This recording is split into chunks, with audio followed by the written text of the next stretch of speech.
호침을 받은 맹인 바디메오라는 제목으로 말씀을 나누겠습니다. 예루살렘 근처 여리고에 바디메오라고 하는 장님이 살았습니다. 앞을 보지 못하기 때문에 구부려 먹고 사는 것이 참 괴로웠습니다. 어느 날 바디메오가 평상시와 달리 굉장히 많은 사람이 웅성거리면서 여리고성을 지나가는 것을 들었습니다. 그래서 누군가 물어보니까 나사렛 예수 그리스도가 지나갔다는 것입니다. 바디메오는 그 말을 듣고 뛰고 꿀리면서 다윗의 자손 예수여 나를 불쌍히 여겨달라고 소리 질렀었습니다.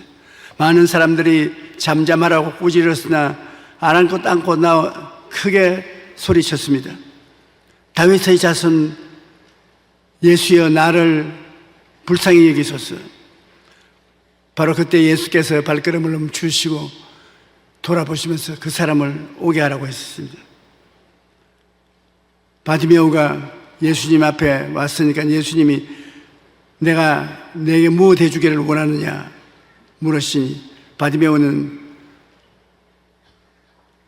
조금도 주저하지 아니하고 보기를 원하나이다.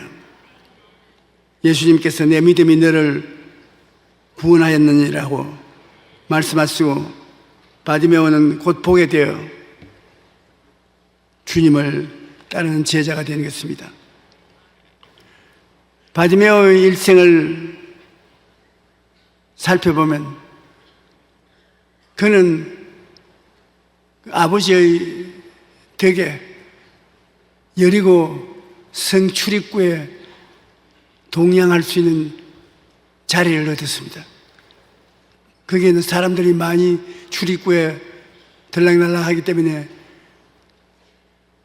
동양을 하기에 좋은 곳입니다. 그는 희망이 없었습니다. 아무도 그를 반기는 사람 없고 겨우 조금 몇 푼 돈을 빌어서 먹고 하루가 지나가고 먹고 자고 깨고 그밖에 희망이 없습니다. 사람이 희망이 없으면 행복하지도 않습니다. 삶에 아무 목적도 없는 것입니다.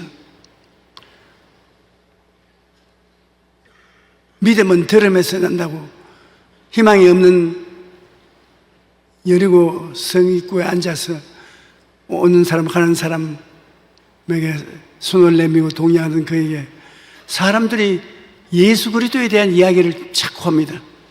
예수란 분이 태어났는데 지금은 하나님의 아들로서 죄인의 죄를 사하시고 귀신을 쫓아내시고 병자마다 다 고쳐주신다.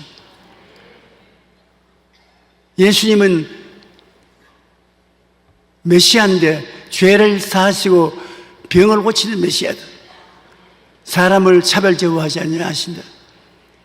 그 이야기를 자꾸 들으니까 자기 마음속에도 소망이 생겼습니다. 나도 눈을 뜨게 되고 정상적인 사람으로 직장을 얻어 살고 사랑하고 사랑받을 수 있는 사람이 될 수 있지 않냐. 소망이 생겼습니다. 소망의 분위기가 꽉 찼습니다. 소망이라는 것은 여러분 우리가 부정적으로 생각하지 않은 것이 소망인 것입니다. 긍정적으로 생각하는 것은 정신적인 문제인 것입니다. 사람들마다 예수 그리스도에 대한 이야기를 하니까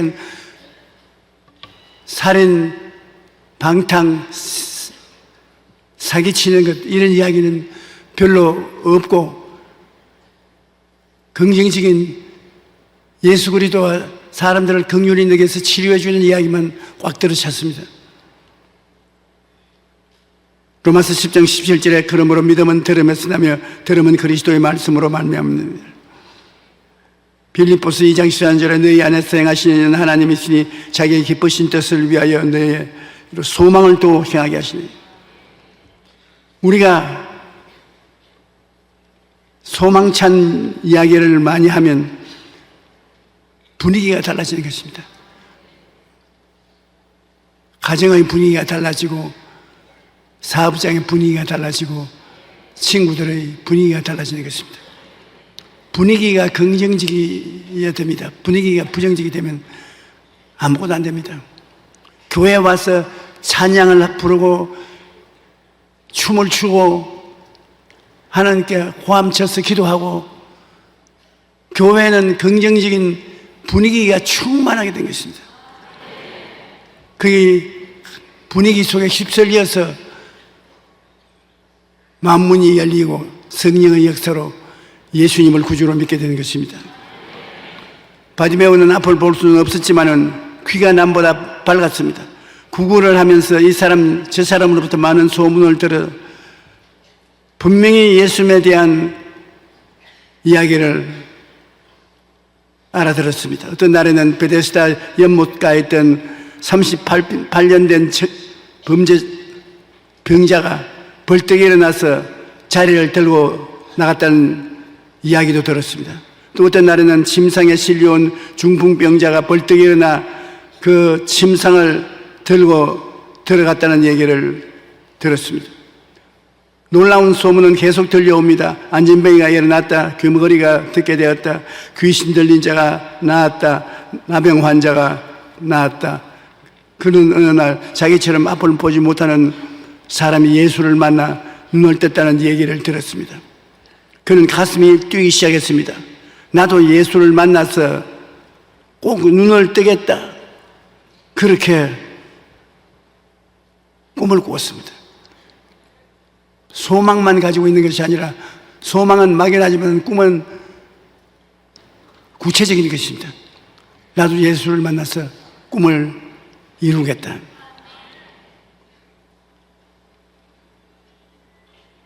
병자들이 나왔던 소문이 들려올 때마다 바디메오의 꿈은 더욱 간절해졌습니다. 이렇게 간절한 꿈을 꾸고 있을 때 주님이 찾아와서 만나게 된 것입니다.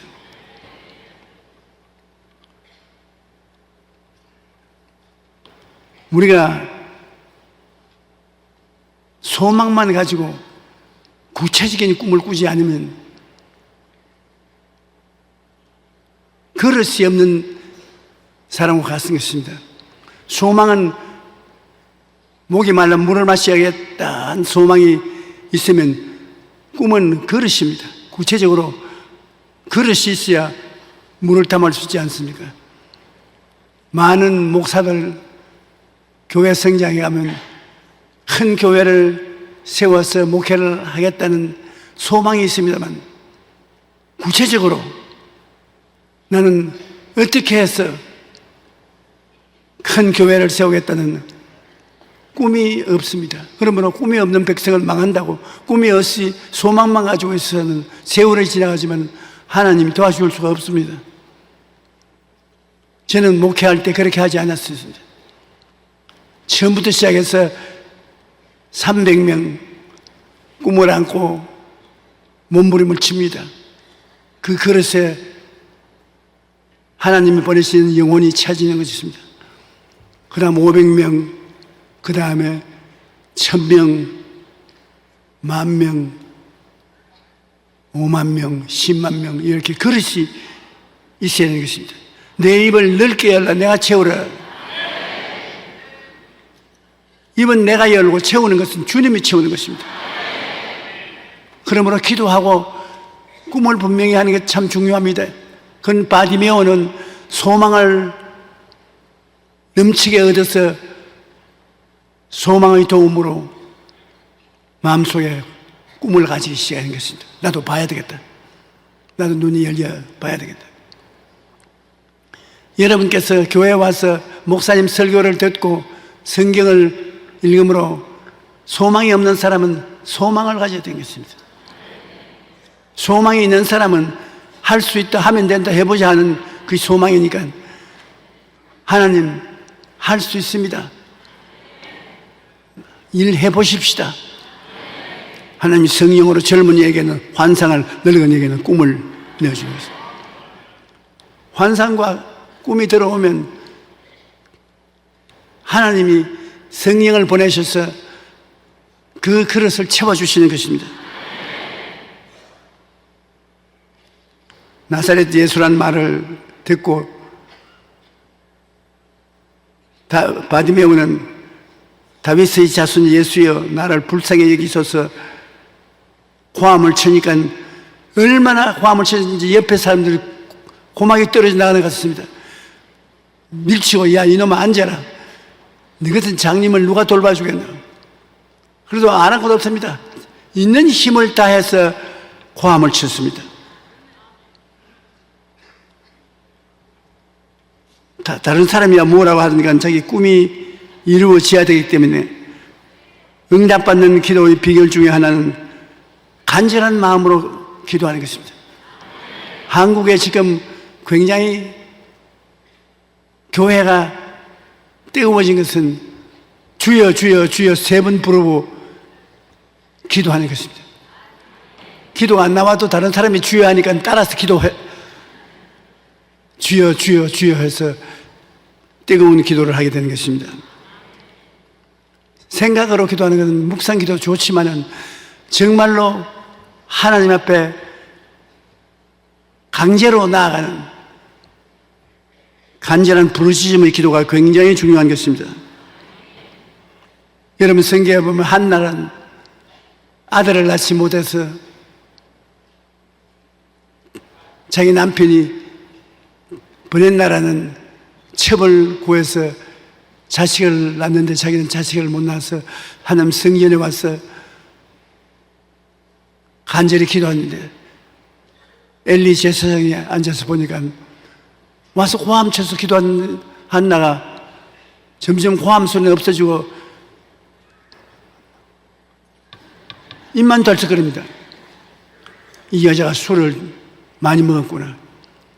술을 끊쳐라. 술 취해서 하나님의 전에 들어오지 마라. 그러니까 한나가 제사장 할아버지, 내가 술을 먹고 기도를 하는 것이냐. 내 마음이 너무 간절해가지고서 혀가 묶여서 말이 안 나옵니다. 그렇게 간절히 기도하기 때문에 제사장이 내 소원대로 이루어지라고. 그래서 그가 낳은 아들이 사무엘입니다. 하늘 앞에 간절한 마음이 하늘에 상달되는 것입니다. 간절한 마음도 플러스 되는 것은 있는 힘을 다하여 부르짖는 것입니다.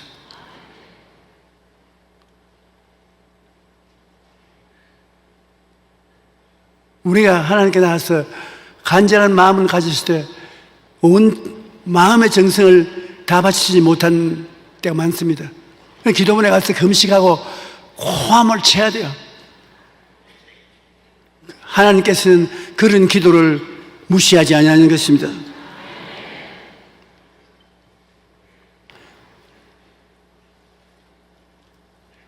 우리가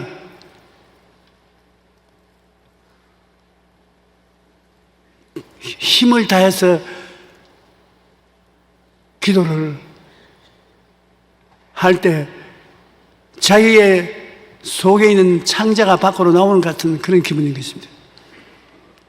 제가 오늘 주일날에 아닌 부흥회하는 같은 기분이 생겨서 정신이 왔다 갔다 합니다.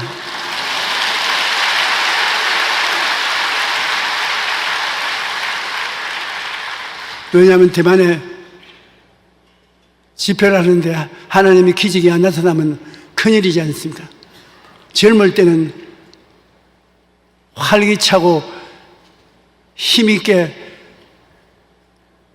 부흥회를 이끌어 나가는데 이제 나이가 있으니까 기억도 왔다 갔다 하고 기운도 모자라고. 그래서 하나님 죽든지 살든지 흥하든지 망하든지 모르겠으니 자원 기적을 일으켜 달라고 부르시기를 할 거예요.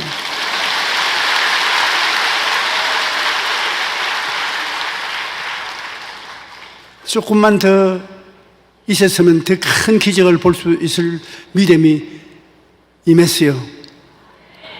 그런데 그 기적이 오늘 서울로 와야 되겠는데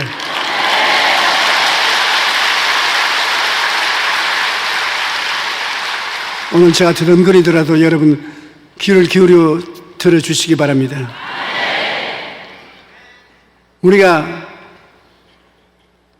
믿음을 보여줘야 되는 것입니다. 믿음은 보이는 것입니다. 내가 믿음이 있습니다 하면 그 믿음을 하나님이 보여달라는 것입니다.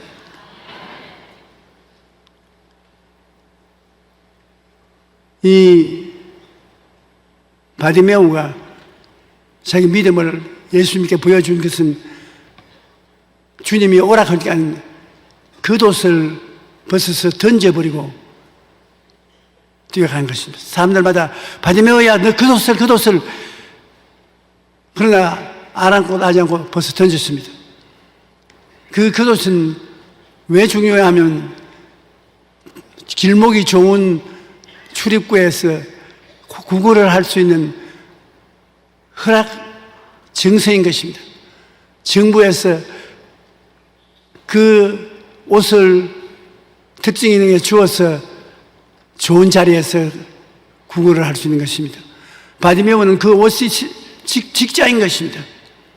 그런데 예수님께 나가면 더 이상 구걸하지 않고 산다는 확실한 믿음이 있었기 때문에 그것을 벌써 던져버렸습니다.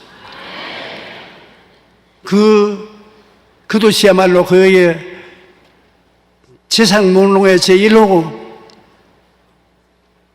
비 오면 우비도 되고 추우면 외투도 되고 잠잘 때는 이불도 되고 그 하나는 그에게 절대적으로 놓을 수 없는 것인데 예수님께 나갈 때 예수님께 나가면 자기 인생이 달라져서 다시 여리고의 출입구에 앉아서 구걸도 하지 않을 것이고 저 구걸 그릉뱅이의 허가 쓰인 저 옷도 입지 않을 것이라 뛰어오니까 모든 사람이 다 놀랐습니다.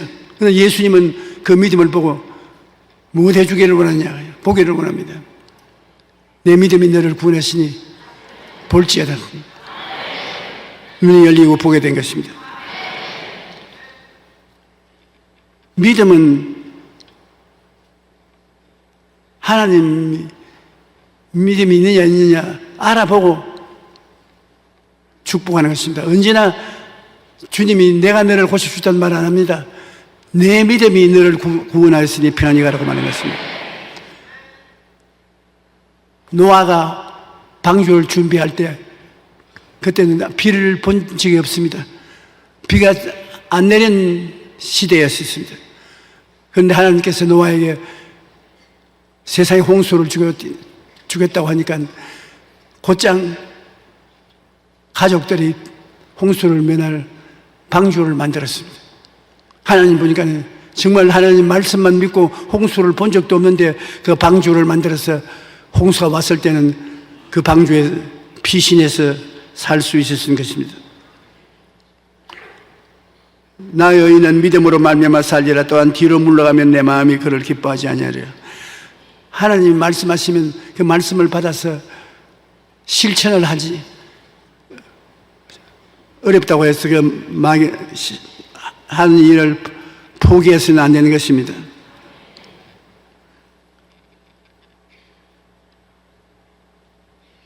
희망 속에서 꿈을 가지고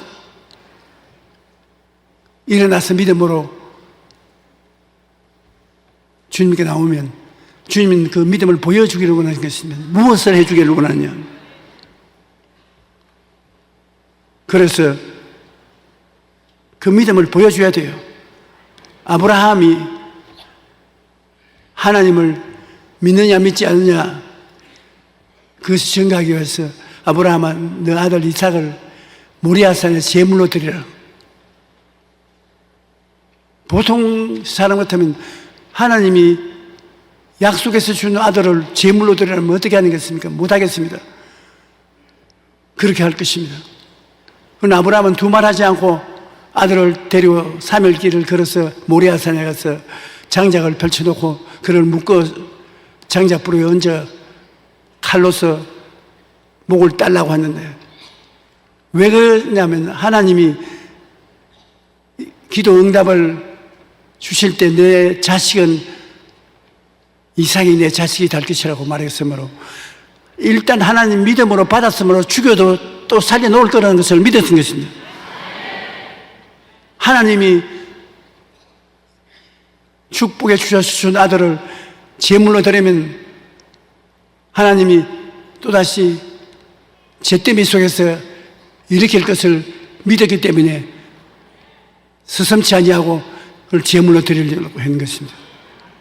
하나님께서 그 아들에게 손대지 마라. 네가 이와 같이 믿음으로 하나님의 뜻을 따른 즉 네가 하나님을 정말 사랑하는 줄 내가 알겠다고 해서 하나님이 그렇게 큰 축복을 주었던 것입니다.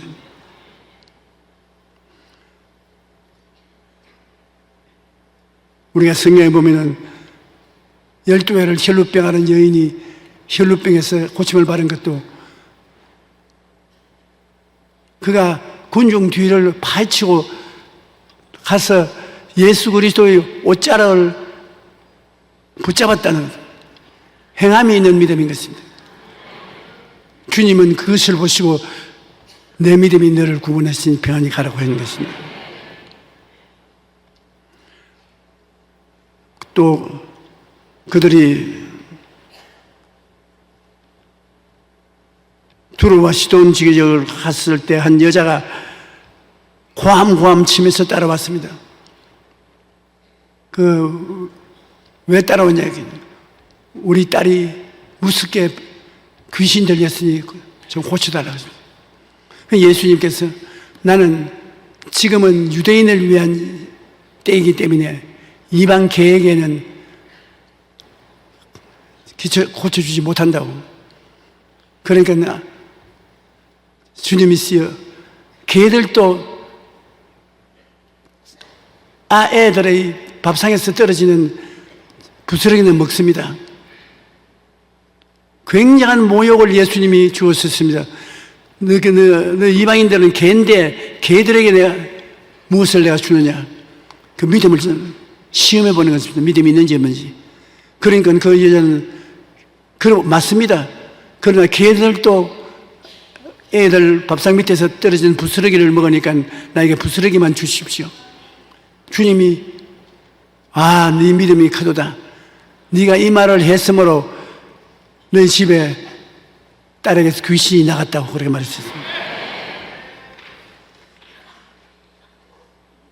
하나님께서는 우리에게 어쩐지 믿음을 보기를 원합니다. 누구든지 산들을 돌려 바다에 던지라 하며 그것이 이룰 줄 믿고 의심하지 아니하면 그대로 되라. 믿음은 굉장한 능력을 가지고 있습니다.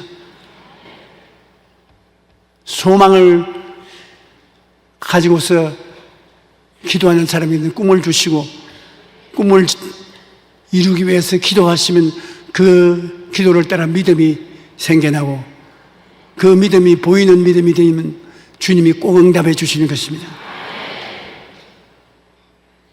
무엇이든지 기도하고 구한 것은 받은 줄로 믿어라. 그래야만 그대로 되리라. 맹인 바디메오는 내게 무엇 해주기를 원하냐 할 때 선생님 보기를 원하나이다.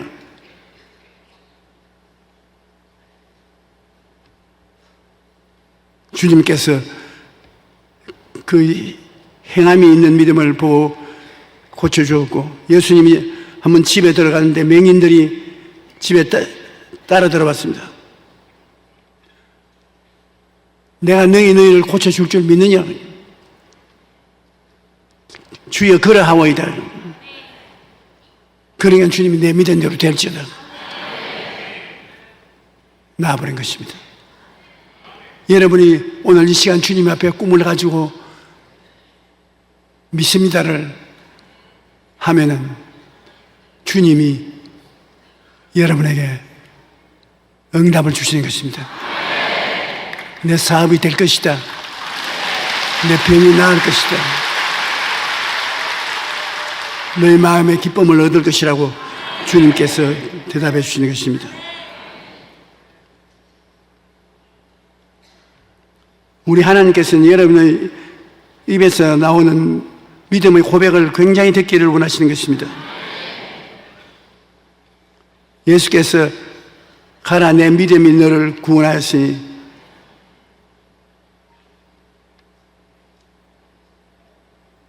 보람은 눈이 생기고 서람은 다리가 생겨나고 죽은 자도 일어나라면 일어났는 것입니다. 저와는 우리가 하나님 앞에서 소망을 가지고 구체적인 꿈을 꾸고 기도해서 믿음을 가지고 있으면 사람이 상상할 수 없는 기적의 역사가 생겨나는 것입니다. 조지 뮬러는 독일 사람인데 영국으로 건너가서 빈손 들고 고아들을 돌보기 시작했는데 2,000명이 넘는 고아들을 먹이고 입히고 학교 교육까지 다 시켰습니다.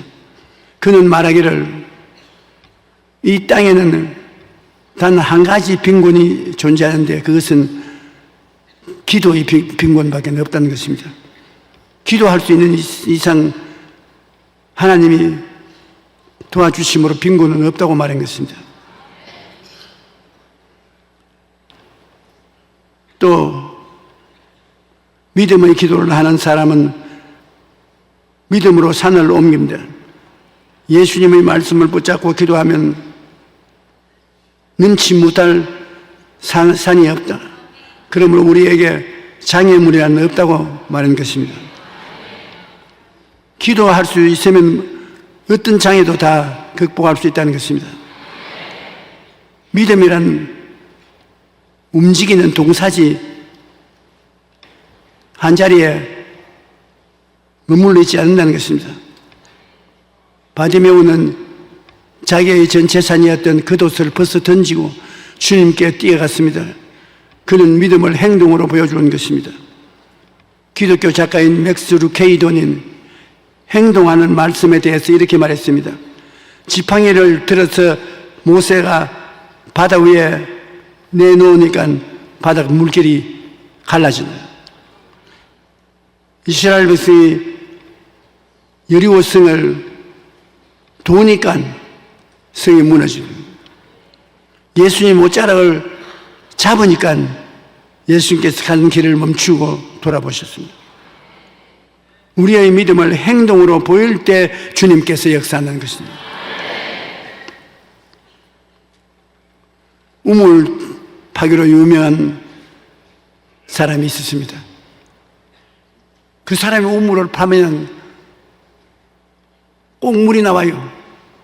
다른 사람이 우물을 파서 100% 물이 나오는 법이 없습니다. 그래서 사람들이 물었습니다. 어떻게 다른 사람은 여러 곳을 파야 우물물을 발견할 수 있는데 당신 팠다면 물이 나오는 것은 왜 그랬습니까? 굉장한 대답이 있을 줄 아는데 내가 다른 것은 나는 물이 땅 속에서 꼭 나온다는 것을 믿기 때문에 물이 나오는 데까지 파고 들어갑니다.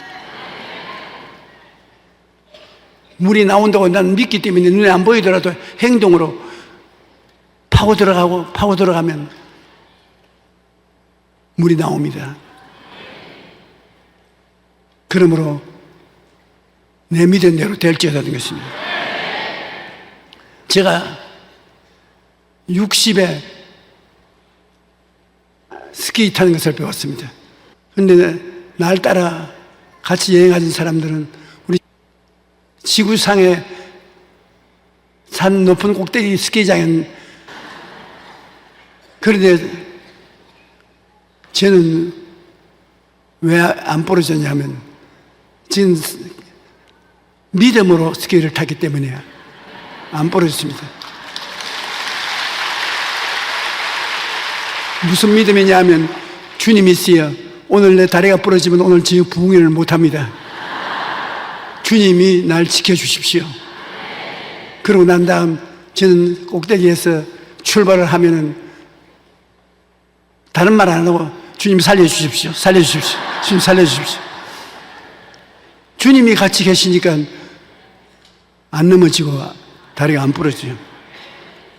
이 세상에 무엇인지 주님과 같이 하면 아름답게 이루어지는 것입니다. 주님은 우리와 같이 하기를 원하시는 것입니다.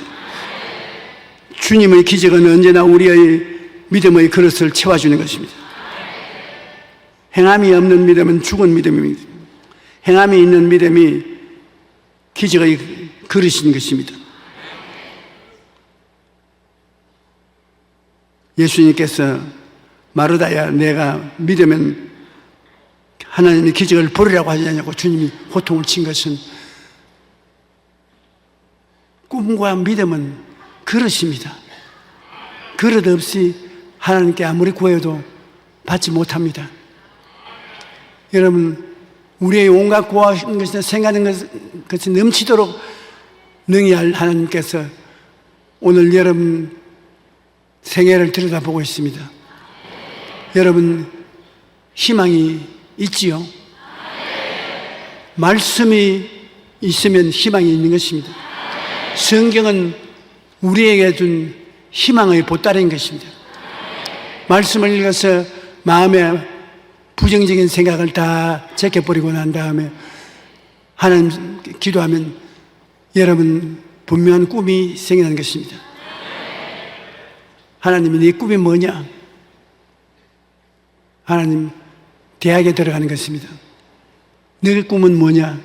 나는 시집 가는 것입니다. 내 꿈은 뭐냐? 난 장가 되는 것입니다. 왜 그러냐면 저에게 시집 가게 해달라, 장가 가게 해달라는 편지가 많이 옵니다. 그 꿈을 하나님 앞에 내놓아야 되는 것입니다. 그러고 난 다음 믿음으로 하나님 기다리고 있으면 여러분이 그릇이 있으면 반드시 그릇이 채워지는 것입니다. 그릇이 없이 부르시려면 10년을 부르셔도 소용이 없습니다. 그러나 여러분 마음속에 분명한 꿈이 있고 그것을 믿고서 흔들리지 않고 기도하면 하나님은 오늘날 또 여러분에게 응답해 주시는 것입니다.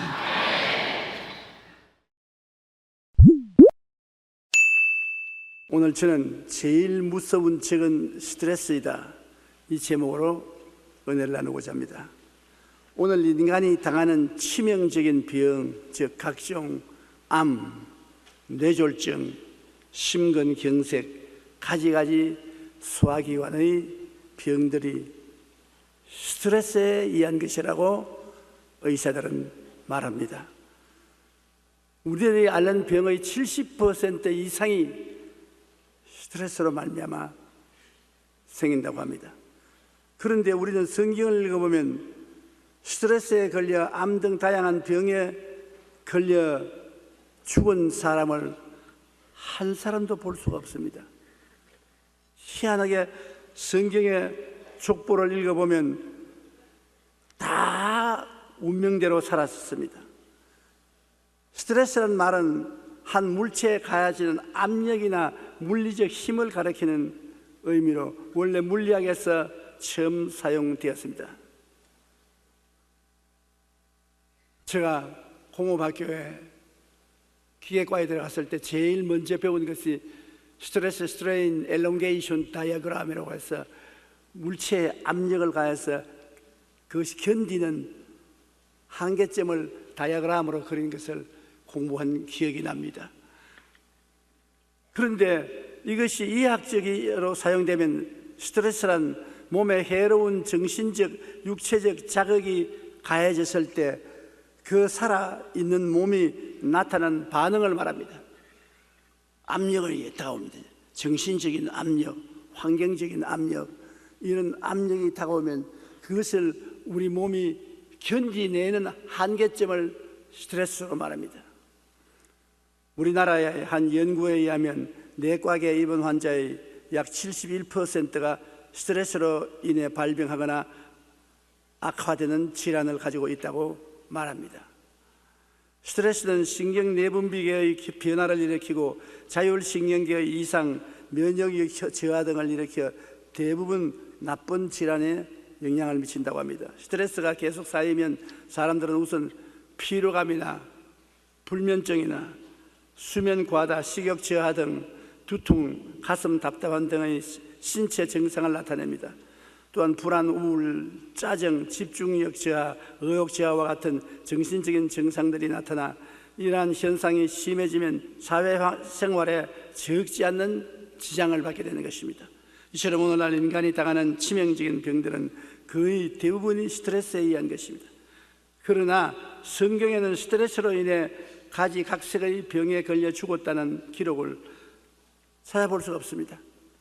제가 스트레스에 관한 설교를 하려고 성경에 스트레스로 모범적으로 죽은 우리 선조가 있는가 아무리 찾아봐도 다 자기 명대로 살았지 스트레스에 걸려 병들어 죽은 사람이 아무것도 없어요. 암이 걸렸다, 관절염이 걸렸다, 폐병이 걸렸다, 병이 걸려서 죽은 사람이 한 분도 없습니다. 그러니 성경에 있는 우리 조상들은 새 스트레스를 받지 않았다는 것을 말하는 것입니다. 왜 스트레스에 걸립니까? 그냥 살면 되었지 왜 스트레스는 왜 걸려요? 우리가 살면서 여러 가지 어려운 시련과 환난과 고통을 당합니다.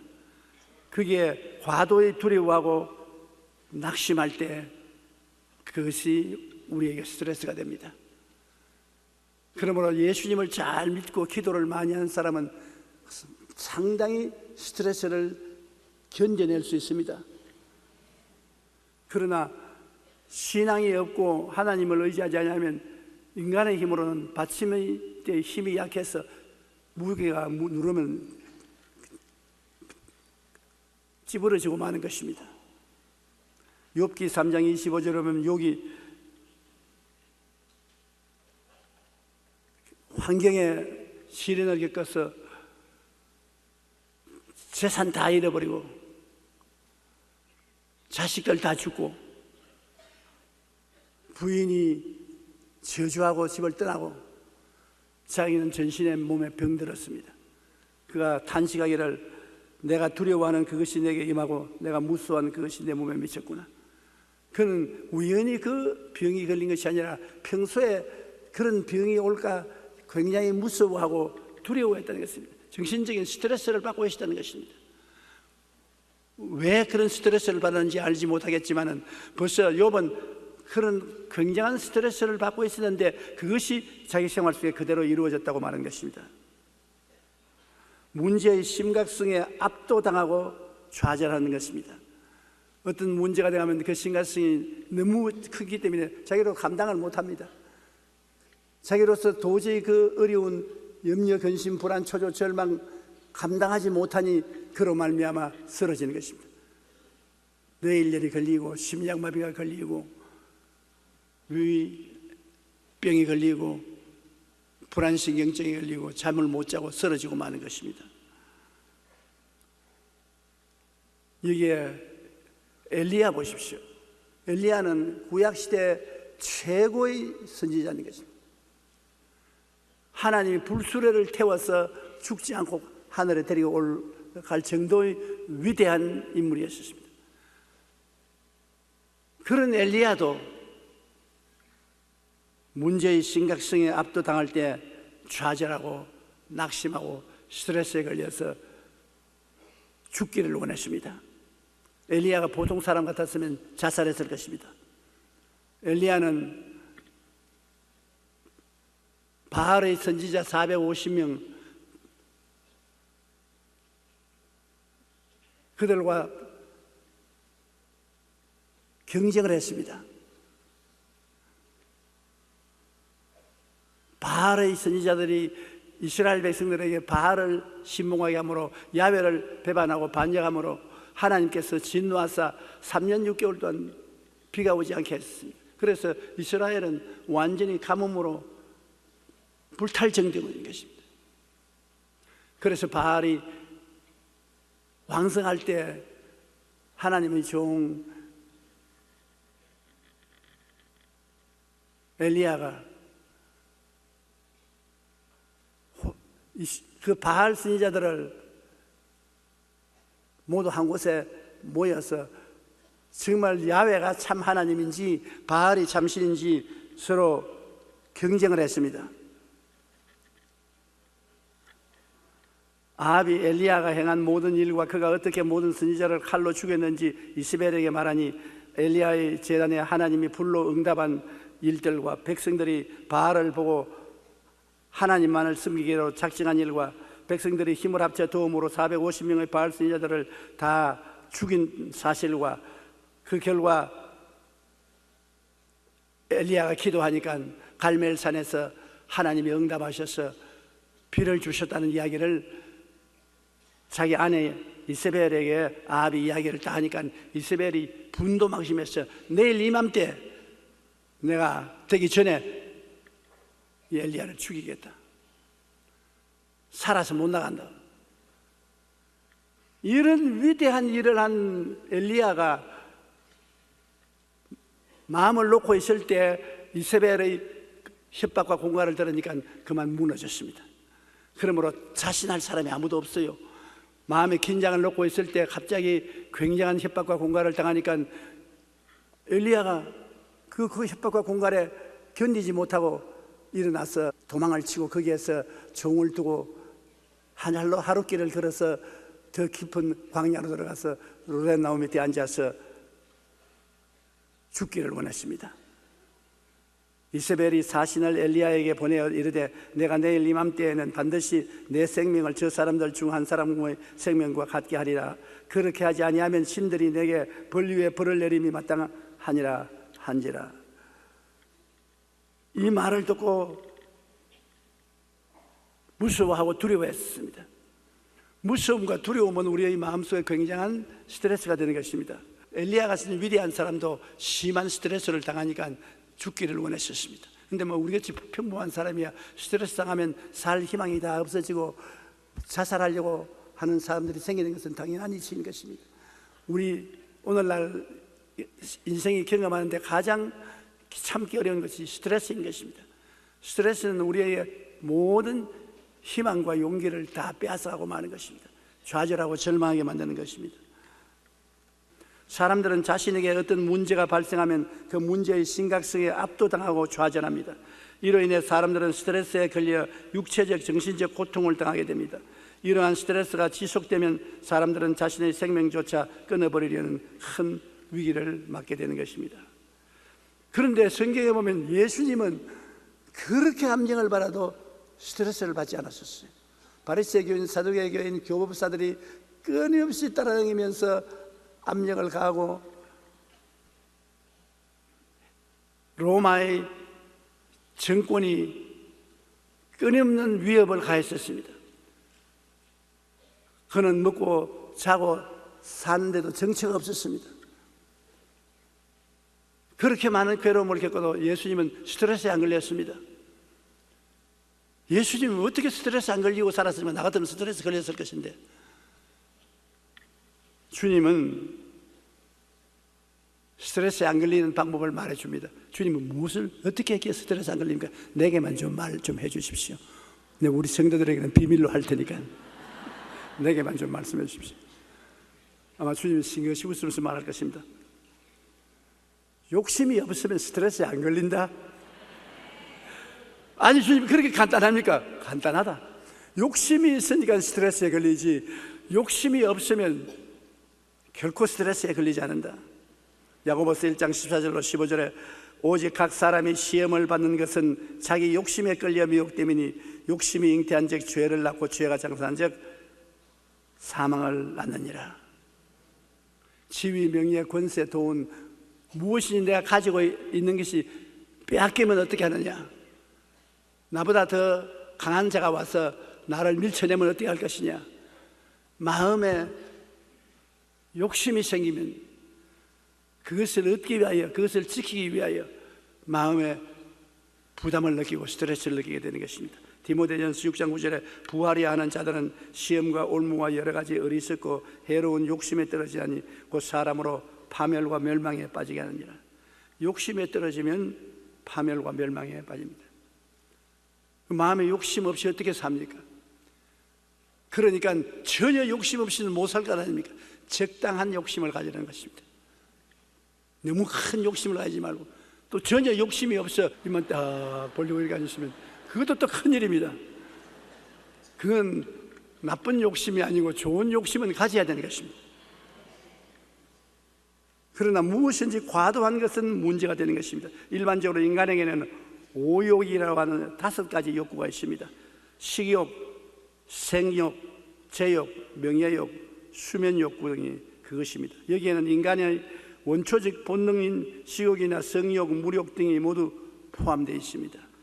인간은 살아가면서 누구나 오욕을 채우려고 합니다. 그것은 인간의 자연적인 본성입니다. 그런데 그 정도가 지나치면 탐욕이 되고 마는 것입니다. 그냥 욕심은 괜찮은데 탐욕이 되면은 스트레스를 받게 되는 것입니다. 보통 욕심이야 다 가지고 있죠. 그러나 탐심이 들어오면 탐욕이 되는 것입니다. 그러면 나쁘게 됩니다. 마음을 비우고 욕심을 버리며 주어진 것에 감사하면 기쁨과 평안뿐 스트레스에 걸리지 않는다고 한 것입니다. 미국의 미시간 대학교의 스테파나 브라운 박사는 인간의 욕심과 수명에 관해 연구를 했습니다. 연구 결과에 의하면 욕심이 많은 사람들의 사망률이 욕심이 적은 사람의 사망률보다 거의 3배 더 많은 것으로 나타났습니다. 욕심이 적은 사람은 평안하게 있으니까는 오양육부가 긴장하지 않지요. 그런데 욕심이 많은 사람은 오양육부가 다 눌려서 잠도 못 자고 고통을 당하니까 빨리 죽을 것은 당연한 일인 것입니다. 욕심 많은 사람에게 시집도 가지 말고 장가도 가지 마세요. 빨리 죽습니다. 록펠러는 53세가 되었을 때 특이한 소화불량성 질병을 앓았습니다. 인류 역사 가운데 록펠러만큼 큰 부자는 아직까지 생기지 않았습니다. 록펠러는 인류 역사상 가장 큰 부자가 된 사람이었습니다. 그러나 그가 53세에 특이한 소화불량성 질병을 앓았는데 이 때문에 머리카락은 말할 것도 없고 눈썹과 속눈썹까지 다 빠져버렸습니다. 의사는 그의 병은 늘 극도의 긴장된 생활에서 비롯된 스트레스가 주요인으로 1년을 넘기기가 어렵다고 말을 했습니다. 그 후 록펠러는 마음에 욕심을 버리기로 작정했습니다. 그리고 온전한 11조와 감사의 생활로 철저하게 하나님 중심의 삶을 살았습니다. 그는 교회를 무려 4,928개나 건축했습니다. 시카고 대학 등 종합대학과 단과대학을 각각 12개씩 지으며 사회에 기부하는 모범을 보였습니다. 그는 1년밖에 살지 못한다는 선언을 받았지만 욕심을 버리고 하나님께 헌신해 98세까지 건강하게 살다가 갔었습니다.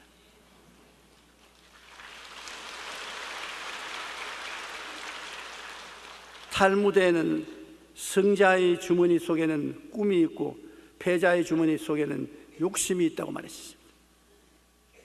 꿈과 욕심은 다릅니다. 과도한 욕심으로 인한 스트레스는 몸과 마음을 병들게 하지만 마음의 욕심을 버리고 자신이 가진 것으로 이웃에게 나누어 주고 베풀 때 건강뿐만 아니라 더욱 풍성한 은혜와 축복의 삶을 살 수 있게 되는 것입니다. 그렇기 때문에 우리 교회 성도 여러분, 사랑과 행복 나누기 운동에 참여해서 우리가 가진 조그마한 사랑과 행복을 나누면 그만큼 수명도 길어지는 것입니다. 우리의 살고 죽는 고난은 하나님의 손에 있습니다. 또 그뿐 아니라 모든 것을 맡길 수가 있어야 되는 것입니다. 우리가 스트레스에 안 걸리려면 모든 것을 맡겨야 돼요. 수하고 무거운 짐을 내 어깨에 걸머지는 것, 내가 거기서 찌부러질 때 그 짐을 다른 사람에게 맡기면 나는 가벼워지지 않습니까? 인생의 짐을 주님께 맡길 수가 있어야 되는 것입니다. 그런데 그 짐을 맡긴다는 것이 그렇게 쉽지 않습니다. 마태복음 11장 28절에 수고하고 무거운 짐진 자들아 다 내게로 오라 내가 너희를 쉬게 하겠다고 주님이 말씀하셨고, 시편 68편 19절에 날마다 우리 짐을 지시는 주라고 말하십니다. 날마다 우리의 짐을 지기를 원하시고 너희 염려를 다 주께 맡기라 이는 그가 너를 돌봐주신다고 말하셨습니다. 하나님께서는 내가 너 짐 때문에 죽었는데 왜 내가 다 청산한 것을 내가 걸머지고 야단 법석을 떠느냐, 그렇게 말합니다. 그러니 여러분과 나의 수고하고 무거운 짐은 2000년 전에 주님이 십자가에서 다 청산해버린 것입니다. 그런데 우리가 안 믿거든. 그거를 믿고 주님께 우리 짐을 맡기지를 못합니다. 예수님은 짐을 안 짊어지셨습니다. 예수님께서는 십자가에 못 박아 죽을 것을 생각하고 마음에 굉장히 번뇌로웠습니다. 그가 감람산에 기도하러 들어갈 때 제자들에게 말씀하기를 내가 마음이 지금 번뇌로워 죽을 징이다. 그러나 예수님은 그 번뇌로 말미암아 스트레스에 걸려서 쓰러지지 않았었습니다. 그가 왜 그렇습니까? 마음에 괴로워 죽을 징인 것은 당연한 일입니다. 십자가에 못 박아 죽을 것을 번이 알고 있으면서 나 십자가에 못 박아 죽는다. 그건 정신이 이상자지 보통 사람은 아닙니다. 보통 사람은 다 십자가에 못 박아 죽을 그 고통을 마음속에 느낍니다. 미리 알고 있으니까. 현명한 사람일수록 더 뼈저리게 느낍니다. 난 십자가에 못 박아 죽을 것이다. 그가 하나님 앞에 꿇어 엎드려 하나님이여 할 수만 있거든 이 잔을 내게서 옮기시옵소서. 그러나 내 뜻대로 마옵시고 주님 뜻대로 하시옵소서. 그게 비결인 것입니다. 내 뜻대로 마옵시고 아버지 뜻대로 하옵소서. 무엇이 내 고집대로 끝까지 하려면 스트레스에 걸립니다. 내가 면하면 좋겠는데 아버지가 면하는 것이 뜻이 아니면 아버지 뜻대로 하시옵소서. 그래서 짐을 아버지께 맡겨버리지. 스트레스가 왔지만은 아버지로 전달해버리고 말하는 것입니다. 아버지가 네가 십자가에 못 박혀 죽는 것이 내 뜻이라 좋습니다. 받아들이는 것입니다. 우리가 문제를 받아들이면 스트레스에 걸리지 않습니다. 그 운명에 대한 저항을 하고 그것을 벗어나려고 하고 그것을 이기려고 하니까 마음의 스트레스에 걸리는 것입니다. 그러므로 우리가 모든 것을 주님께 맡긴다는 것 굉장히 중요합니다. 빌립보서 4장 6절로 7절에 아무것도 염려하지 말고 다만 모든 일에 기도와 간구로 너희 구할 것을 감사함으로 하나님께 아뢰라. 그리하면 모든 지각에 뛰어난 하나님의 평강이 그리스도 예수 안에서 너희 마음과 생각을 지키시리라. 마음의 평강이 올 때까지 하나님께 부르짖어 기도하는 것입니다. 그러면 마음의 평안이 와서 마음을 점령해 준다. 요한복음 14장 27절에 평안을 너희에게 깨치노니 곧 나의 평안을 너희에게 주노라. 내가 너희에게 주는 것은 세상에 주는 것과 같지 아니하니라. 너희는 마음에 근심하지도 말고 두려워하지도 말라. 그러므로 우리 하나님은 우리가 염려, 근심, 불안, 초조, 절망을 갖기를 원치 아니하십니다. 우리가 스트레스에 걸리는 것 하나님이 참으로 원치 않습니다. 우리가 마음에 평안을 가지기를 원하시는 것입니다. 이 평안을 가지는 것은 우리 하나님께 우리의 짐을 맡기는 도리밖에 없습니다. 끊임없이 짐을 하나님께 맡기고 우리 가슴 속에 담아놓지 말아야 되는 것입니다. 우리 하나님과 우리와 함께하면 우리는 스트레스에서 이겨나올 수 있는 것입니다. 저는 언젠가 열심히 목회하는 목사님들과 대화를 한 적이 있습니다. 한 분은 저에게 이렇게 말했습니다. 조 목사님, 저는 제 자신이 죽고 예수님만 내 안에 사시도록 아무리 노력해도 제 자신이 좀처럼 죽지 않는데 정말 어떻게 해야 될지 모르겠어요. 내가 죽고 예수님이 살아달라고 해도 안 되는데 어떻게 합니까? 다른 목사님은 욕심을 다 버리고 나 자신까지 버려야만 참된 마음의 평화를 얻겠는데 나 자신을 버린다고 하면서도 쉽게 버려지지가 않습니다. 늘 내 자신을 내가 짊어지고 다닙니다. 저도 그 목사님들의 말에 동감을 했습니다. 그러나 마음을 비우지 않는 한 마음의 평화를 갖기는 대단히 힘이 듭니다. 어떻게 되었든지 내 자신을 예수님과 함께 십자가에 못 박아야 됩니다. 그리고 욕심과 탐심을 저버려야 되는 것입니다. 독일의 대문호였던 꾀테는 80세 이런 고백을 했습니다. 나는 단 몇 주 동안이라도 참으로 행복한 마음을 가진 적이 없었다. 내가 평안함을 느끼고자 할 때는 내 자아에서 벗어날 때뿐이었지만 오래가지 못했다.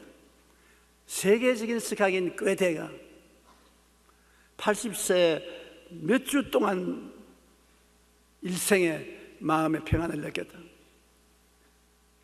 그것도 자기 자아에서 벗어났을 때, 자기를 떠났을 때 평안을 느꼈다. 그러니 우리같이 위대한 조무래기는 마음의 스트레스를 받는 것이 당연한 이치인 것입니다. 그러나 꾀테보다도 우리가 나은 점은, 꾀테는 위대한 지성가였지만 우리 같은 신앙은 없었습니다. 우리는 예수님을 믿고 있는 것입니다. 우리 힘으로는 안 됩니다. 예수님 덕분으로 됩니다. 그러므로 예수 죽음 내 죽음, 예수 부활 내 부활, 예수 생활 내 생활이 되고 예수님께 완전히 의지해서 살면 그로써 우리 마음속에 평안을 얻을 수가 있는 것입니다. 예수님을 의지해서 탐욕도 버리고 예수님을 의지해서 무거운 짐도 다 맡기고 우리가 평안을 누릴 수가 있는 것입니다. 우리가 스트레스에 걸리지 않으려면 욕심을 버리고 마음을 비워야 하는데 예수님은 이 세상에 사시면서 전혀 스트레스에 들지 않으셨습니다. 왜냐하면 예수님은 추호도 욕심이 없으시고 오직 아버지의 뜻에만 복종하고 아버지의 뜻에 모든 것을 맡겼기 때문에 주님은 스트레스에 걸리지 않았었습니다. 그런데 엘리야는 스트레스에 걸렸습니다. 엘리야는 잠시 동안 방심을 했습니다. 이제 바알 선지자들과 싸워서 이기고 그들을 다 450명이나 잡아서 죽이고 비가 오지 않은 이스라엘에 기도해서 비를 오게 하고 했으니 이제는 안심하고 이스라엘 백성들을 주께로 이끌어 나갈 수가 있다고 생각했었습니다. 그것이 방심이었습니다. 방심을 하고 있을 때 스트레스가 기습을 들어와서 그는 완전히 자신을 잃어버리고 말았던 것입니다. 그렇게 위대한 선지자가 아무도 만나지 아니하고 광야로 도망을 쳐서 오르내나무 밑에 들어누워서 죽기를 원했습니다. 요사이 말하면 자살하기를 원했습니다. 주님, 이만하면 되었으니 나 생명 거두어 주시옵소서. 열왕기상 19장 5절로 7절에 로뎀나무 아래 누워 자더니 천사가 그를 어루만지며 그에게 이르되 일어나서 먹으라 하는지라. 본적 머리맡에 숯불에 구운 떡과 한 병 물이 있더라. 이에 먹고 마시고 다시 누웠더니 야훼의 천사가 또다시 와서 어루만지며 이르되 일어나 먹어라. 내가 갈 길을 다 가지 못할까 하노라 하는지라. 광야에서 아무도 만나지 않고 잠만 자고 깨어 먹고 마시고 했습니다. 그런데 여기 보면 천사가 와서 어루만져 주었다. 그 참 중요한 것입니다. 우리가 고통스러워 괴로울 때 가까운 사람이나 먼 사람이나 와서 마음을 어루만져 주는 건 참 중요합니다. 마음의 고통스러운 이야기를 다 들어주고 위로해주고 격려해주고 어루만져주는 것, 그것이 치료를 가져오는 것입니다. 지금 스트레스 당해서 고통당하는 사람을 보고 꾸짖고 욕해서 아무 소용이 없습니다.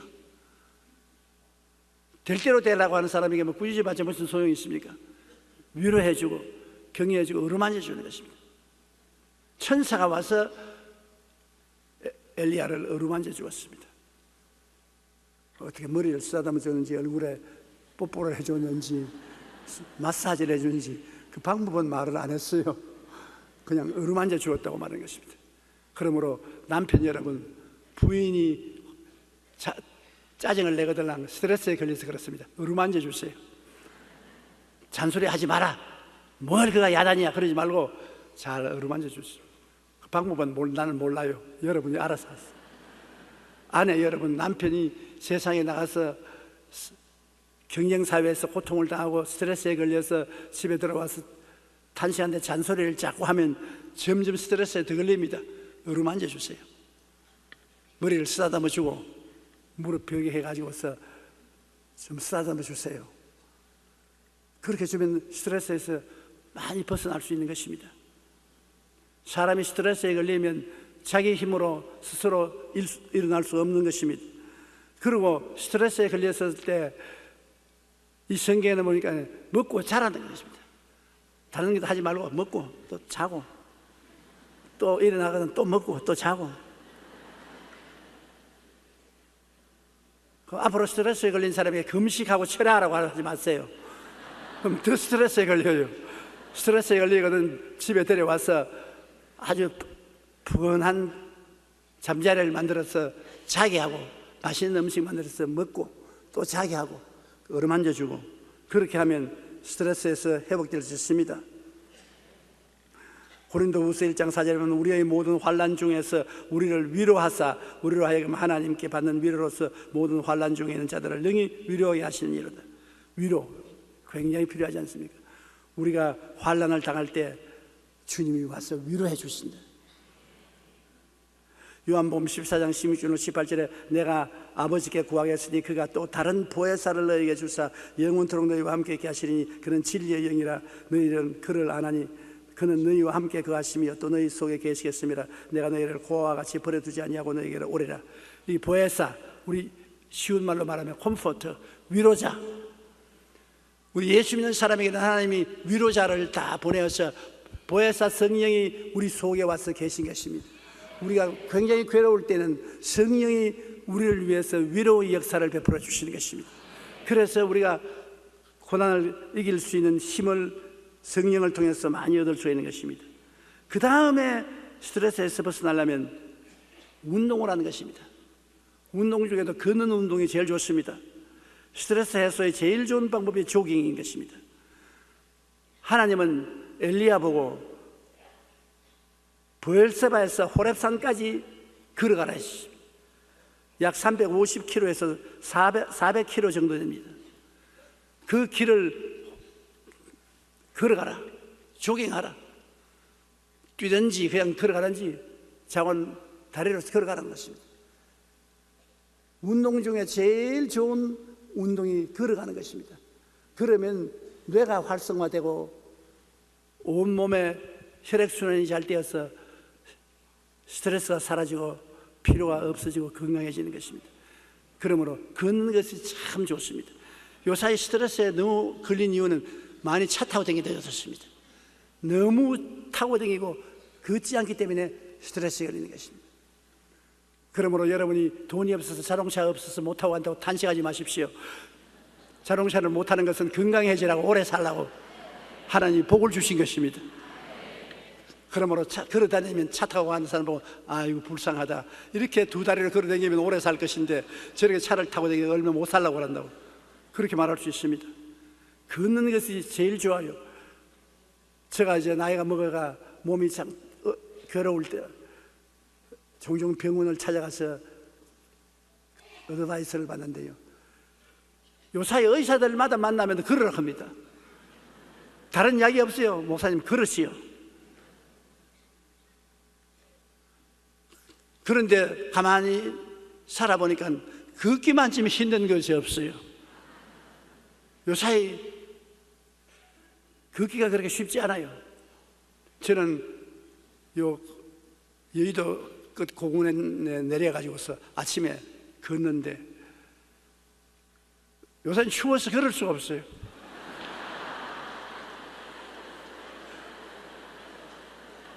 그러니 걸을 정도로 따뜻해지기를 기다리니까 한겨울 다가고 맙니다.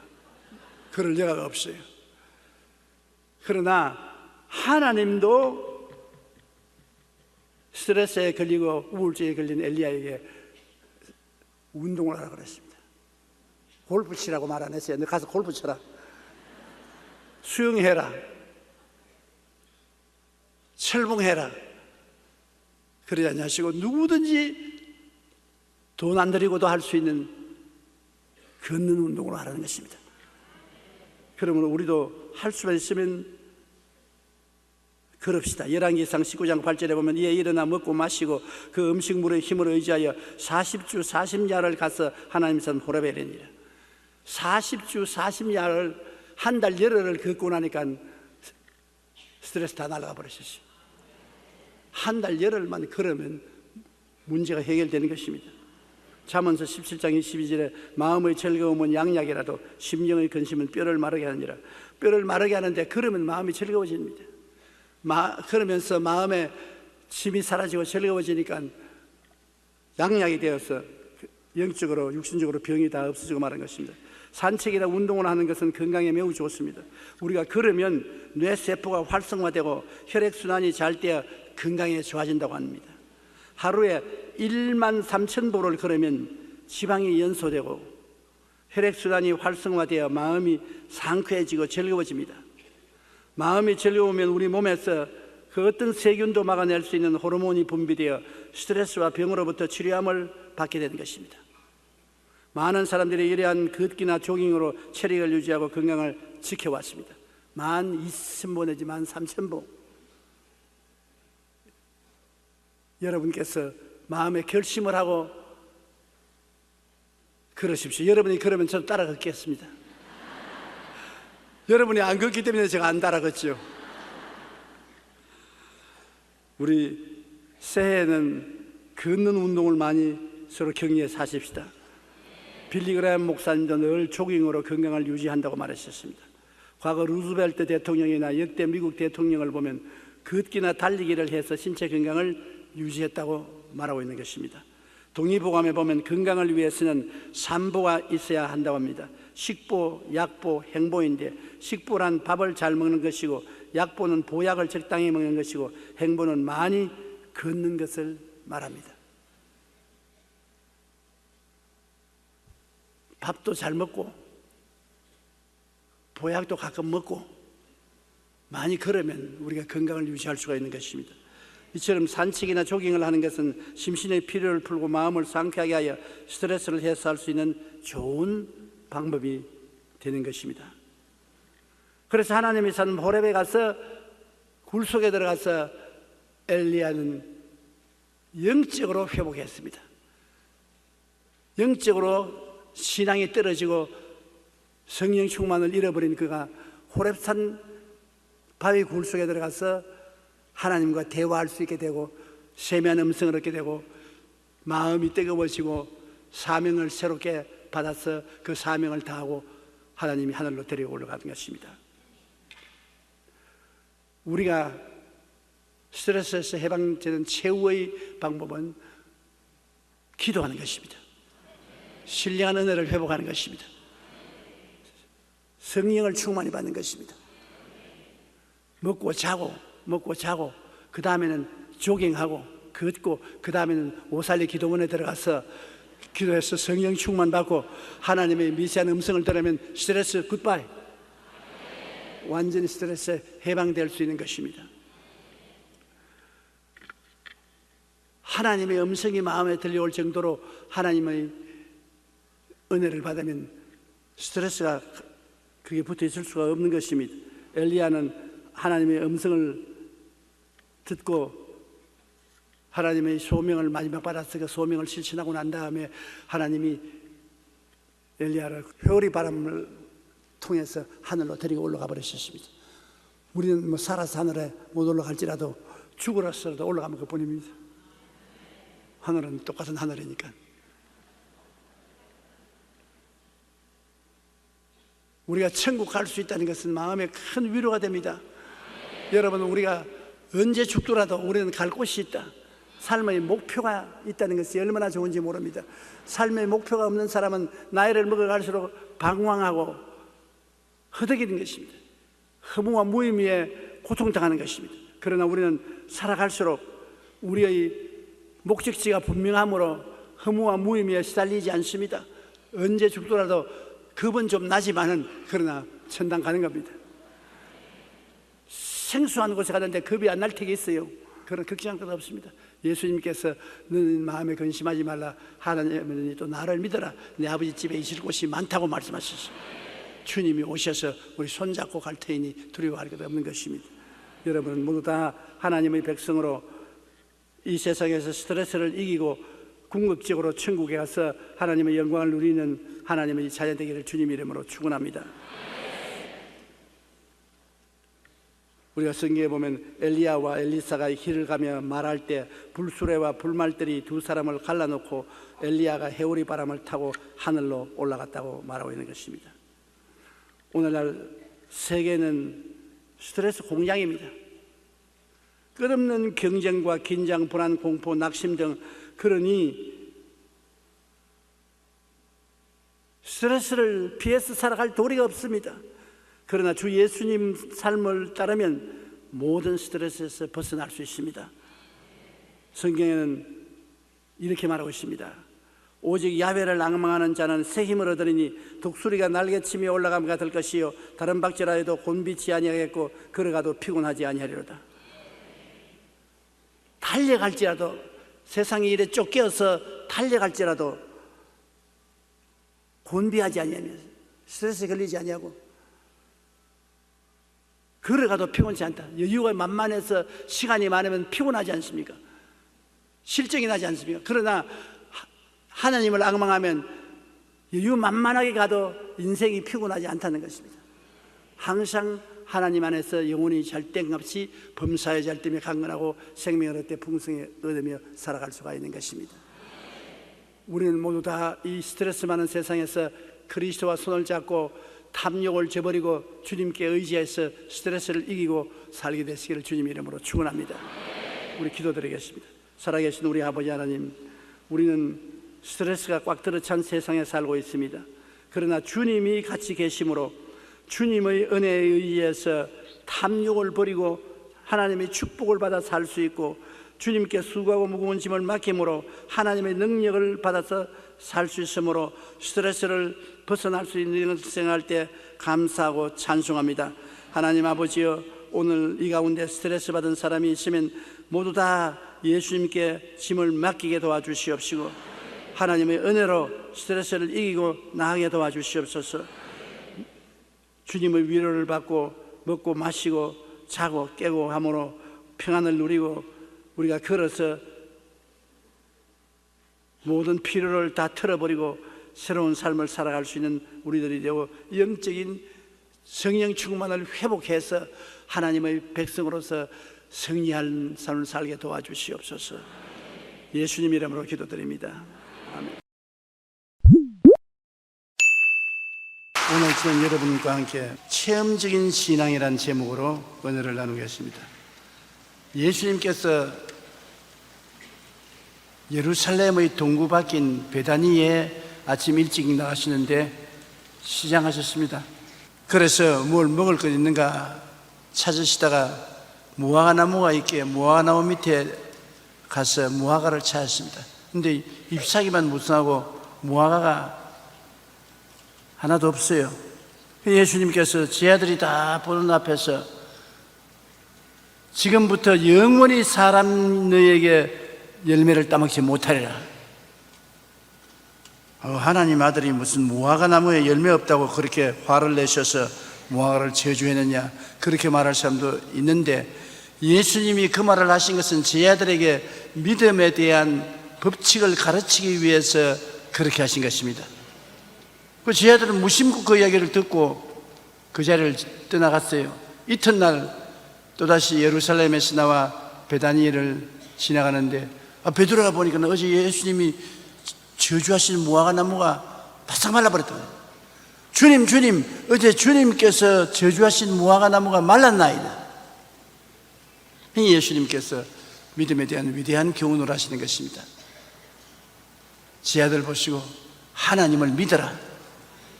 진실로 너에게 이르노니 누구든지 이 산들을 명하여 저 바다에 던지라 하고 그것이 이룰 줄 마음에 믿고 의심하지 아니하면 그대로 되리라.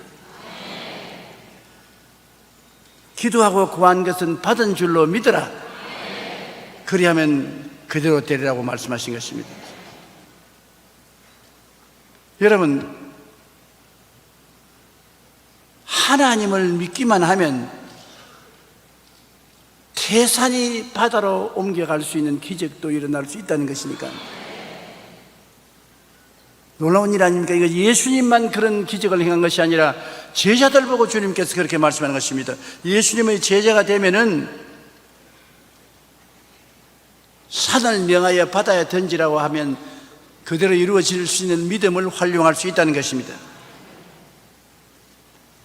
그러면 하나님을 믿는다는 것은 관념적인 믿음을 말하는 것이 아닙니다. 오늘날 많은 사람이 믿음에 대한 이야기를 하면은 머릿속에서 믿는 종교적, 의식적, 철학적, 형식적인 신앙을 가지고 말하는 사람이 많습니다.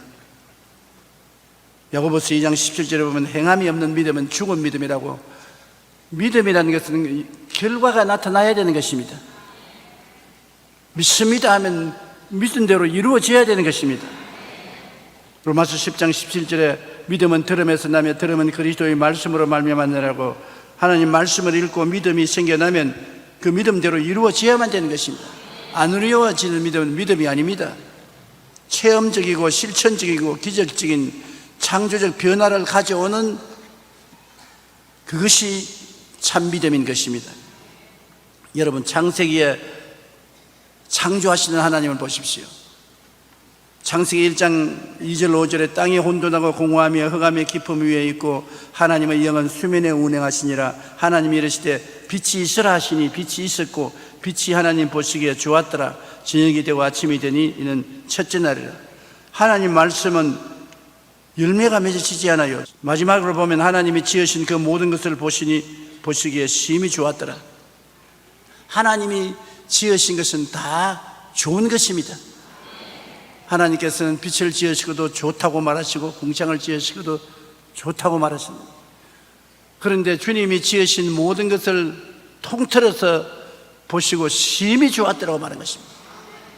그러므로 예수님을 통해서 하나님을 믿은 사람은 그 삶 속에 모든 것이 심히 좋은 결과를 맺게 되는 것입니다. 하나님은 좋은 하나님이시고 하나님이 말씀을 하시면 심히 좋은 일이 일어나는 것입니다. 하나님 말씀을 이 성경에 적어서 우리에게 주셨는데 성령으로 우리가 말씀을 받아서 가슴에 간직하면 심히 좋은 것을 가슴에 간직하게 되고, 우리가 믿고 말로서 선언하면 심히 좋은 것이 일어나는 것입니다. 예수 믿는 것은 좋은 것입니다. 예수 안 믿는 것은 나쁜 것입니다. 마귀는 나쁜 마귀인 것입니다. 예수님은 좋은 예수님인 것입니다. 좋은 예수님 좋은 것 주시고 나쁜 마귀는 나쁜 것밖에 주지 않습니다. 그러므로 우리는 하나님이 믿음을 실천하는 하나님이라는 것을 알고 하나님을 믿으면 우리의 삶 속에 실천이 일어나야 되는 것입니다.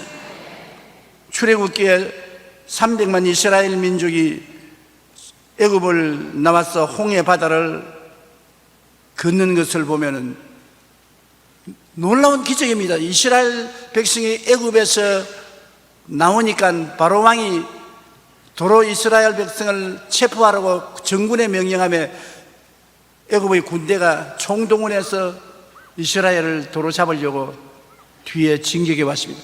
이스라엘 백성은 홍해 숫가에 왔는데 홍해 바다가 가로막혀서 도망칠 수 없습니다. 이제는 완전히 포위되어서 죽을 수밖에 없습니다. 그래서 탄식을 하며 모세 보고, 모세야, 애굽에 장지가 없어서 우리를 이곳에 불러내어서 죽게 하는가?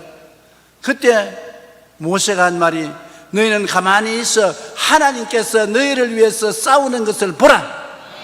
오늘 너희가 본 이 애굽 사람을 영원히 보지 못하리라.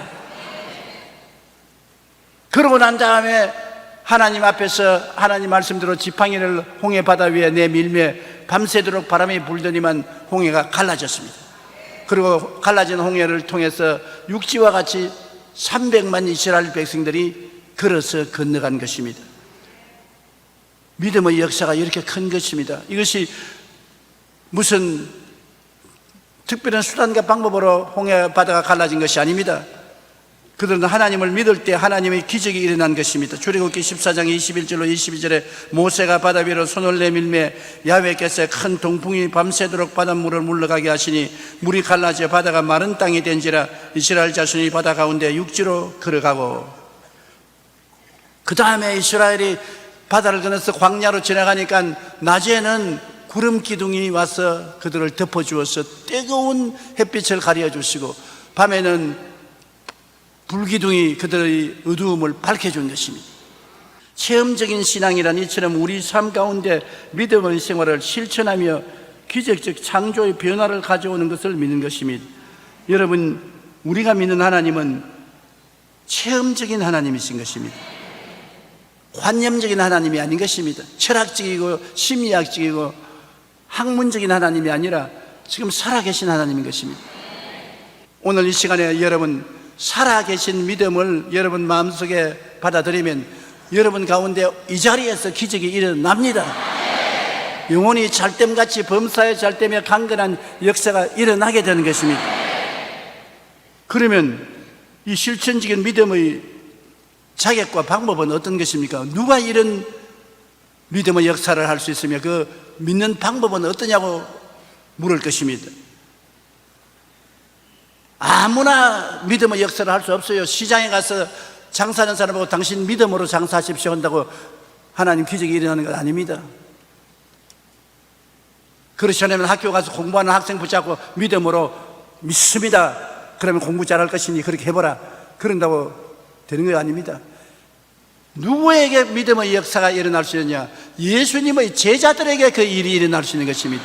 예수님을 믿고 예수님의 제자가 된 사람에게 하나님이 그 믿음을 사용하여 주시는 것입니다. 마가복음 8장 34절에 무리와 제자들을 불러 이르시되 누구든지 나를 따라오려거든 자기를 부인하고 자기 십자가를 지고 나를 따를 것이라. 자기 육신의 정욕, 안목의 정욕, 이생의 자랑을 버리고 주님을 따라서 믿는 제자들을 하나님께서 기적으로 함께하여 주시는 것입니다. 요한복음 8장 31절에 예수께서 자기를 믿은 유대인들에게 이르시되 너희가 내 말에 거하면 참으로 내 제자가 되고 주의 말씀을 읽고 듣고 말씀을 행하는 자가 제자가 아닙니까? 요한복음 14장 12절에도 나를 믿는 자는 내가 한 일을 그도 할 것이요 또한 그보다 큰 일도 하리니. 예수님을 믿고 제자가 된 그 사람들이 예수님이 한 일을 자기들도 하고 큰 것도 할 수 있는 자격이 있게 되는 것입니다. 예수 안 믿는데 믿음의 역사가 일어나지는 않습니다. 믿는 자에게는 이런 표적이 따른다고 말하는 것입니다. 따라 말씀하세요. 믿는 자에게는 이런 표적이 따르니. 오늘 예수님을 믿는 자이면 아멘 하십시다. 그러면 여러분의 속에 하나님이 주신 믿음의 역사가 활동하게 되는 것입니다. 요한복음 20장 30절에 예수께서 제자들 앞에서 이 책에 기록되지 아니한 다른 표적도 많이 행하였으니 오직 이것을 기록하면 너희로 예수님께서 하나님의 아들 그리스도이심을 믿게 하리 하며 또 너희로 믿고 그 이름을 힘입어 생명을 얻게 하리 함이라. 예수님은 수없이 많은 기적을 행하셨습니다. 그 예수님의 기적을 우리에게 사도들이 전달해 주는 것은 그를 통해서 우리가 예수님이 하나님의 아들인 것을 믿고 우리가 영원한 생명을 얻을 뿐 아니라 우리도 그 기적을 행할 수 있도록 하기 위해서 그렇게 하신 것입니다. 여러분, 예수님을 믿고 기적을 행한다는 것은 우리 평범한 생활 속에 꼭 필요한 것입니다. 우리가 급할 때는 예수님을 부르고 찾으면 주님이 기적을 행해 주시는 것입니다. 그러면 어떻게 우리가 예수님을 부를까요? 마가복음 11장 23절에 내가 진실로 너희에게 이르노니 누구든지 이 산들을 들리어 바다에 던져라 하며 그 말한 것이 이루어질 줄 묻고 마음에 의심하지 아니하면 그대로 되리라.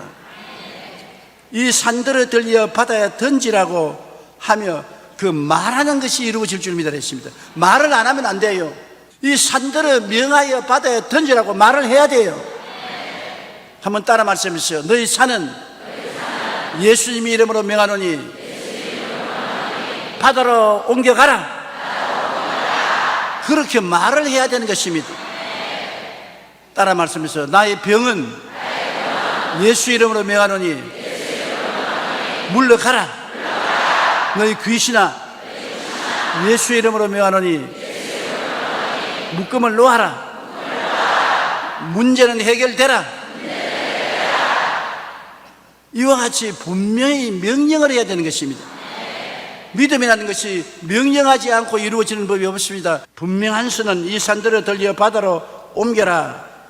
그렇게 해야 되고 그 다음에는 마음에 의심하지 말아야 되는 것입니다. 말로 했으면 그 다음 마음에 의심이 안 들어봐야 되는데 마음에 의심을 잔뜩 가지고서 정말 될까? 정말 기적이 일어날까? 이런 생각을 하고 이런 말을 하면은 모든 것이 무효가 되고 마는 것입니다. 그런데 마음에 의심이 생기는 걸 어떻게 합니까? 의심 안 생긴다고 말하는 사람은 거짓말하는 것입니다. 명령을 하고 난 다음에도 의심이 생겨요. 마음을 비워놓으면 의심이 반드시 들어오는 것입니다. 그러나 의심하지 말아라고 야고보서 1장 6절로 7절에 말합니다. 오직 믿음으로 구하고 조금도 의심하지 말라. 의심하는 자는 마치 바람에 밀려 요동하는 바다 물결 같으니 이런 사람은 무엇이든지 주께 얻기를 생각하지 말라. 그러면 어떻게 의심하지 않고 믿을 수 있습니까?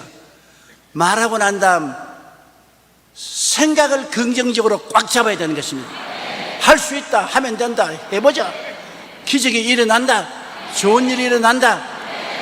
생각을 바로 잡아야 되는 것입니다. 마귀는 생각을 통해서 의심을 가져오는 것입니다. 그리고 생각을 놓아두면 안 됩니다. 생각을 긍정적으로 바로 잡아야 되는 것입니다. 아침에도 일어나면 여러분 그날 좋은 일이 일어날 것을 믿으면 마귀가 와서 말합니다. 좋은 일이 일어나기는 뭐가 일어나? 오히려 나쁜 일이 일어날지도 모른다. 그런데 말씀으로 마귀의 의심이 들어오지 못하게 점령해야 되는 것입니다. 그럼 말씀으로 뭘 할까요? 나는 행복하다, 나는 기쁘다, 나는 즐겁다, 나는 평안하다, 나는 건강하다, 나는 좋은 일이 일어난다, 나는 형통한다, 기적이 일어난다. 마귀가 가만히 보니까 들어갈 자리가 없습니다. 전부 다 긍정적인 시인을 하니까 한 길로 왔다가 7길로 떠나가 버리고 마는 것입니다. 긍정적인 생각을 끊임없이 해야 의심이 들어오지 않은 것입니다.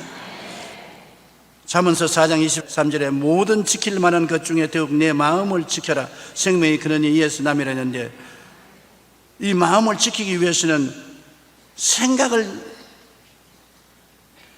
해야 되는 것입니다. 에베소서 3장 20절에 우리가 구하는 것이나 생각하는 모든 것에 넘치도록 능히 한다고 했기 때문에 생각을 긍정적으로 해야 되는 것입니다. 그리고 생각만 하고 있으면 안 돼요. 여러분께서 믿었으면 이루어지는 모습을 꿈꿔야 되는 것입니다. 바라고 소원하는 것을 꿈꾸고 바라봐야 되는 것입니다. 사람은 마음속에 기대를 가지고 바라보지 않습니까? 마음에 소원하고 바라보는 것을 꿈꿔야 되는 것입니다. 마음에 그려봐야 되는 것입니다. 그렇기 때문에 여러분께서 입술로 긍정적인 시인을 함과 동시에 마음속에 바라는 것을, 꿈꾸는 것을 끊임없이 바라봐야 되는 것입니다. 바라봄의 법칙인 것입니다. 여러분 무엇을 원합니까? 건강을 원합니까? 건강한 모습을 바라보십시오. 사업이 잘 되는 것을 원합니까? 잘 되는 사업을 바라보십시오. 사랑을 원합니까? 사랑하고 있는 여러분 자신을 바라보십시오. 바라보고 있다는 것은 놀라운 기적을 가져오는 것입니다. 성경에는 우리가 항상 예수의 죽음을 몸에 짊어지면 예수의 생명도 또한 우리 몸에 나타나게 하렵니다. 예수님이 십자가에 나를 위하여 죽은 것을 항상 바라보고 있으면 예수님의 부활의 생명도 내 몸에 나타난다고 말하고 있는 것입니다. 바라봄의 법칙인 것입니다.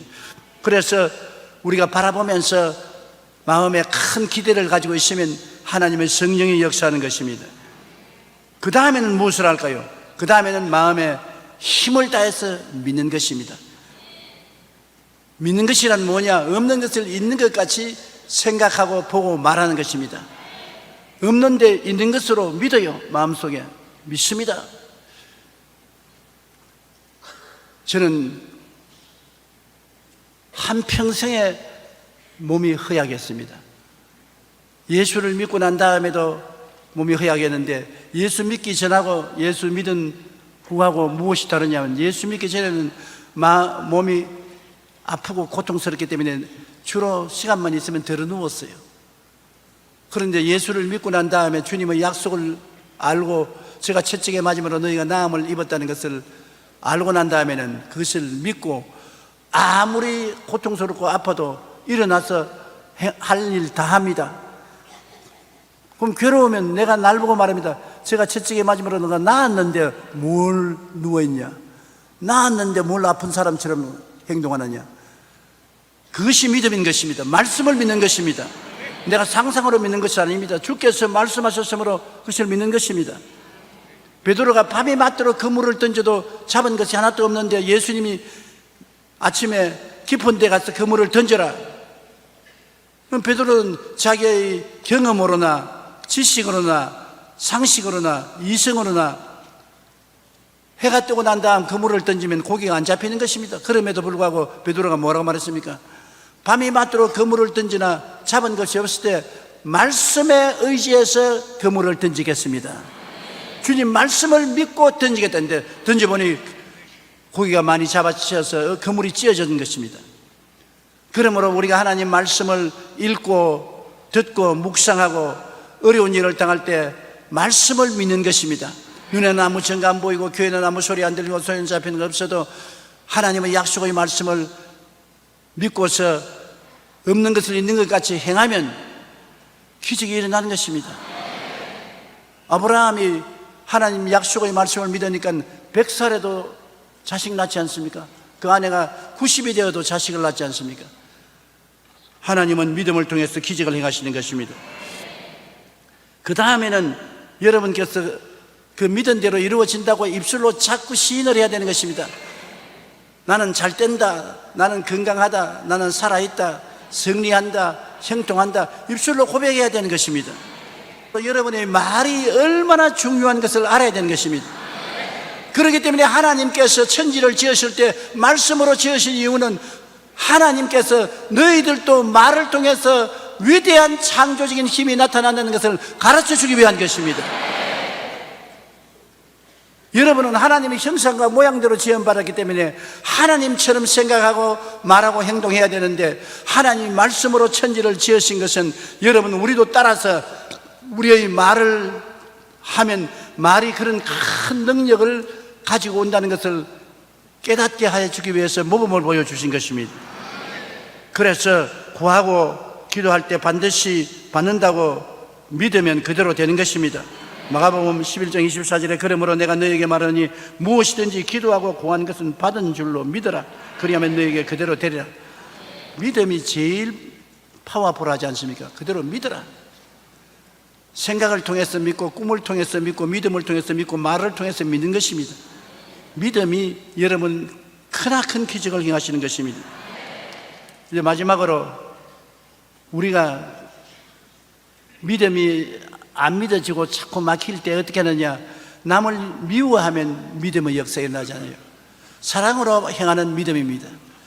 믿음은 사랑을 통해서 역사하고 미워하면 믿음이 사라지는 것입니다. 그러므로 가장 중요한 것은 용서를 해줘야 돼요. 부부간에 싸움하고 난 다음에 아무리 믿습니다 해도 아무 일도 안 일어나는 것입니다. 남편은 아내를 용서하고 아내는 남편을 용서해야 되는 것입니다. 그리고 마음에 사랑이 들어오면 사랑으로서 믿음이 크게 성장하게 되는 것입니다. 마가복음 11장 25절에 서서 기도할 때 아무에게나 혐의가 있거든 용서하라. 그리하여 하늘에 계신 너희 아버지께서 너희 허물을 사하여 주시리라.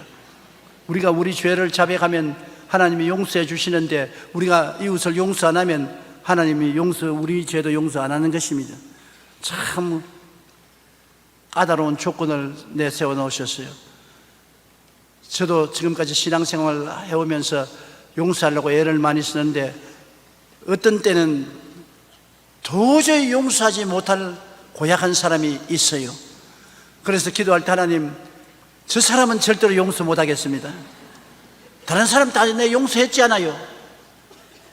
저 사람은 내 용서하지 못하겠으니 용서하지 못하는 나를 용서해 주시고 저 사람은 한 반씩 먹여 주십시오. 그러면 그때부터 시작해서 내 마음이 고통스럽고 괴롭고 기도가 잘 안 나오고 믿음의 역사가 일어나지 않습니다. 결코 나중에 가서 어떻게 되냐, 하나님 할 수 없습니다. 내가 졌습니다. 용서해 줍니다. 나를 용서해 주시고 기도 응답해 주십시오. 그래서 하나님과 실험에서 늘 지곤 했습니다. 여러분, 사람이라고 해서 모든 사람을 다 사랑할 수는 없지 않아요. 아주 미운 사람이 있습니다. 그 미운 사람을 안 미워하려고 하니까 얼마나 힘이 듭니까? 그래서 하나님 안 미워할 수 있도록 도와달라고 애를 많이 써야 되는 것입니다. 그래서 하나님이 안 미워질 수 있고 용서할 수 있는 힘을 주셔야 용서할 수 있는 것입니다.